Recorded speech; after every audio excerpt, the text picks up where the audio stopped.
Ladies and gentlemen, hello again and welcome back to Joe Stunner Boxing. Now, a few people have asked me what I think of Andy Ruiz versus Jarrell Miller. I wasn't going to do a preview video for this one because, to be honest with you, it's just two fat guys, isn't it?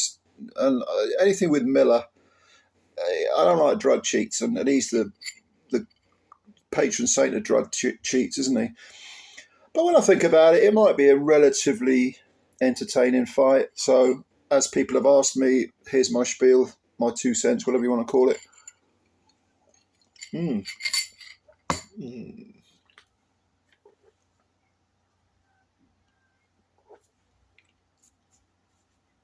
Right. Andy Ruiz has fought twice in the last 5 years since losing to Anthony Joshua in, was it Saudi, wasn't it? That was in Saudi, that fight, the rematch, wasn't it? He fought Chris Arreola, who was ancient, got floored in the second round, but managed to win a unanimous 12-round decision. That was in 2021. And then in 2022, he fought Luis Ortiz, and this would have been September, October time, roughly, second half of the year anyway. And he won another 12-round unanimous decision. And he did have Ortiz down twice. I think it was in the second round and the seventh, I think. But since then, nothing. So nearly 2 years out of the ring. We all know about Ruiz. He knocked out Joshua in 7 rounds, or stopped him in 7 rounds. Prior to that, he was beating people like Kevin Johnson on points, stopping on Alexander Dimitrenko. He lost to Joseph Parker. He wasn't the busiest of fighters at all. I mean, he's got a record of 35 wins with 22 KOs and 2 defeats. You know, Joshua and Parker are the defeats on points. He is anything but the body beautiful. 6'2" tall, which is short for a heavyweight in this day and age. 74-inch reach, which isn't that big, you know. And to be honest with you,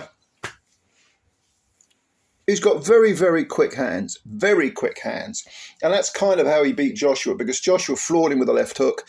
He got up, Joshua went in for the kill, went straight up close and personal, and Ruiz's speed of hand caught Joshua. I mean, 22 KOs in 35 wins is reasonably good, you know, a reasonably good KO percentage. But, you know, I always think that Joshua kind of just got greedy and just walked in the front door and Ruiz clocked him. In the rematch, and I appreciate Ruiz was way out of shape for the rematch. I mean, he's never really in shape, is he? He couldn't get anywhere near Joshua. And you could say Joshua ran, which I think he did for quite a lot of that fight. He did what he had to do to get the belts back.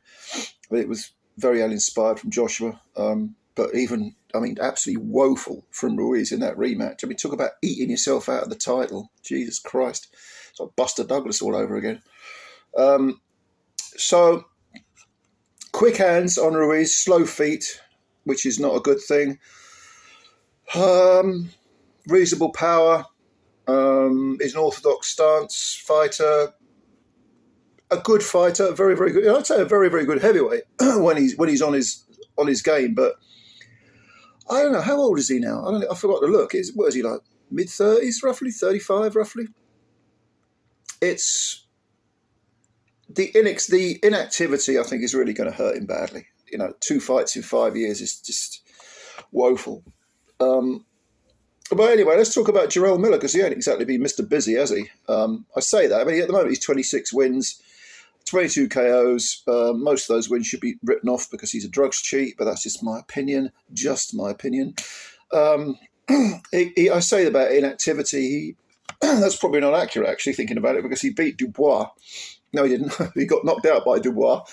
TKO in the 10th and final round. That was in Riyadh last December. Prior to that, he stopped Lucas Brown in 6. That was back in March, roughly March of 2023. And I think he had a couple of fights in 2022, but I can't remember who they were against. They were kind of nondescript opposition. Don't think they were of anyone. I don't think they were particularly worthy wins, but I can't remember the names of the guys. He did have a break of about 3.5, 4 years. You know, he got banned for drugs and all that. You know the story. You know, he's total walking pharmacy.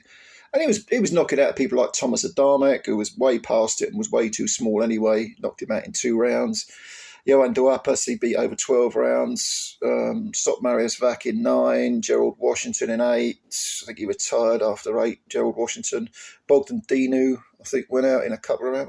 Like 2, 3, 4 rounds, something like that. Early part of the fight. So this was all. He was an enormous testosterone guy. 300 pounds of absolute fabricated, manufactured muscle and stamina and power, and he's a cheat, a flat out cheat. However, against Dubois, reluctantly, I had to say that the guy showed a fair bit of bottle because he took his lumps and he came in, as opposed to previously looking, buff and like there ain't an ounce of fat on him. He came in looking like a sort of melted chocolate sundae. Weighing 300, was it 333 he wore? He weighed in, and he was always in the 300s. I mean, even before he knocked the drugs on the head. But he was just fat, But he did take his lumps. He did take his beating like a man, and I kind of had a grudging respect for that. He is kind of entertaining out of the ring. He's a good talker. He's not a young man either. I think he's about 36 now. 6'4", so he's taller than Ruiz. Most heavyweights are, to be honest with you. Longer reach, 78 inches. But again, slow of foot. I mean, there's so much mass on the guy.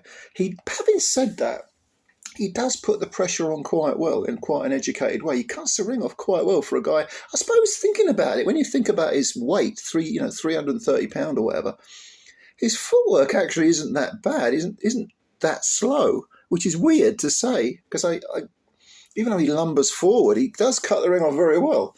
I mean, he's another orthodox stance fighter. But I think he'll probably come in around 300 pounds or more. Ruiz against Areola it looked as if he lost a lot of weight quickly and was too light too quick. It was like a fabricated lighter weight. In other words, he got on a crash diet, which of course inevitably leaves you weak, which is why he got floored. Against Luis Ortiz, he looked much, much better. And if you compare the weights, I mean, he was 250 something, 256 maybe for Areola, and he weighed at least 10, 12 pounds more for Ortiz and look stronger. And of course, if you're going to be out of weight, you can't go crash diet. It just saps your energy, saps your stamina, saps everything, your power, everything. You feel weak. Ask anyone who's done a crash diet. Look at them; they don't really even look well. So I would imagine that Ruiz would come in 265, maybe 270 might be. I'll say 265. That's my guess. Jarrell Miller probably come in 300, 315, something like that. I know he has looked different. Hopefully it's not fabricated. Hopefully he's done it the right way this time. I don't know, maybe he'll come in under 300. I don't know. He's a naturally huge man anyway.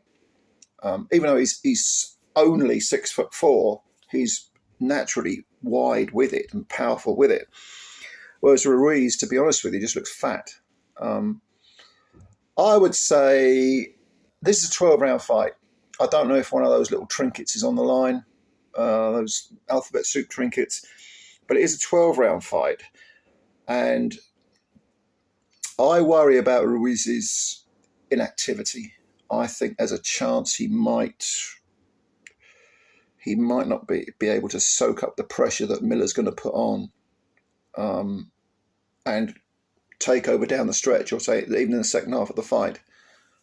Having said that, Miller, you just don't know with Miller, do you? I mean, he could fail another drugs test for all I know. I just don't know. I don't know what to think about Miller. I see Miller going forward, constantly going forward, just like he did with Dubois. It's the only way he knows how to fight, constantly putting pressure on. Ruiz will be able to outbox him for a while. He'll have to soak up some pressure and some punches. But he's got a good chin, Ruiz. Even when he was floored heavily by Joshua, he got up and he was absolutely fine. There was nothing wrong with him. Whereas when he put Joshua on the floor, Joshua was all over the place. That's the difference between a good chin and a bad chin, or a lesser chin, shall we say. So I don't think Joshua's got a China chin. I just think he takes time to recover from being buzzed. Ruiz doesn't. So I would think that Ruiz will have some heat on him, some choppy waters to get through, to sort of glide around. I think after 4 or 5 rounds, he'll start to catch. He'll start to find his timing and catch Miller as Miller's coming in. And of course, Miller, yeah, again, you never know, but 36 minutes with that kind of pressure, he was exhausted against Dubois, which probably the second half of the fight, which probably left him with very little armour in his armoury. And Dubois answered a lot of questions in that fight. He came back very well from his two defeats, where he quit in both those fights for different reasons. I see Andy Ruiz. I don't like the inactivity at all. But you know what? Miller is such a strange enigma. I'm going to say I'll go with what I know. I think Ruiz will probably survive some serious pressure in the first half of the fight, take over in the middle rounds, and win a points decision. 116, 112. I think it'll be on points. Ruiz on points is my call, but he will have to work for it. He'll win maybe 2/3 of the rounds, like I say, but he'll have to work for it. It'll be competitive. Certainly the first half of the fight. Second half of the fight, he might pull away. I think he probably will, actually. Certainly the last third of the fight, I can see Ruiz pulling away and Miller just fighting through the exhaustion. But there again, we saw last week someone who knows exactly how to fight through exhaustion, which was Derek Chisora. And of course, that 9th round where Joyce was clocking him and he was looking like he was about to be stopped, and he found a punch from nowhere. Can Miller do the same thing? He's not Derek Chisora, is he? Yeah, let's be honest here. Chisora's just got that incredible will to win, and no, I see Ruiz winning. I see Ruiz winning on points. But let me know what you think. Do you agree with me? Do you disagree? Comments below. Please subscribe to the channel if you're new, and hit the like button and support the channel. Build up a channel. Build up Joe Stunner Boxing. Come on, let's do it. Thank you very much. Looking forward to this one. Of course, it's on the undercard of Terence Crawford against Israel Madrimov over in LA, and I think it could be a decent heavyweight scrap. It's certainly an odd little fistic curio that, there's lots of unknowns there.